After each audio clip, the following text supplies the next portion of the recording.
ஒரு நாள் ஒரு பொண்ணு தூரத்துல ஒருத்தன் பள்ளத்தாக்குல விழுகிறத பாக்குறான். அதை பார்த்து அவ பயங்கர ஷாக் ஆகி உடனே அவளோட ரூமுக்குள்ள போய் அவளுக்கு தேவையான டூல்ஸை எடுத்துக்கிறான். சடனா அவனை காப்பாத்துறதுக்காக அந்த பெரிய பள்ளத்தாக்குல இருந்து அவளும் கீழே குதிச்சுடுறான். கொஞ்ச தூரம் போனதும் அந்த பேராஷூட்டை ஓபன் பண்ணி விடுறான். அதுக்கப்புறம் கீழே போயிட்டு இருந்த தண்ணியில வந்து வேகமா விழுறான். அப்போ அவளோட பேராஷூட் ரோப் சிக்கிக்கிட்டதால தண்ணிக்குள்ள மூச்சு விட முடியாம தவிக்கிறான். உடனே வேகமா அவளோட கத்தியை எடுத்து அந்த ரோப் எல்லாத்தையும் கட் பண்ண ஆரம்பிக்கிறான். அதுக்கப்புறம் அந்த வெள்ளம் அவளை வேகமா இழுத்துட்டு போகுது.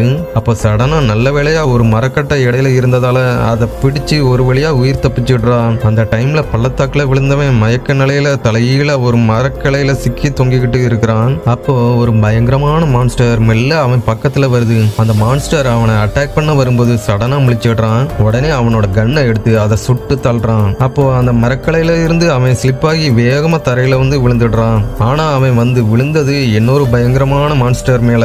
அந்த மான்ஸ்டர் அவனை இறுக்கி பிடிக்க ஆரம்பிக்குது. அவனால நகரவே முடியல. அந்த டைம்ல சடனா அந்த பொண்ணு அங்க வந்து அந்த மான்ஸ்டரை கண்ணால சுடுறா. கடைசியா அவன் அந்த மான்ஸ்டர் கிட்ட இருந்து தப்பிச்சுடுறான். அதுக்கப்புறம் ரெண்டு பேரும் அங்கிருந்து எஸ்கேப் ஆகுறதுக்கு வழி தேடுறாங்க. திடீர்னு குதிரையில சில பேர் வந்து அவங்கள அட்டாக் பண்ண ஆரம்பிக்கிறாங்க. இதோட அடுத்த பார்ட் வேணும்னா மறக்காம சப்ஸ்கிரைப் பண்ணிட்டு பார்ட் 2ன்னு கமெண்ட் பண்ணுங்க.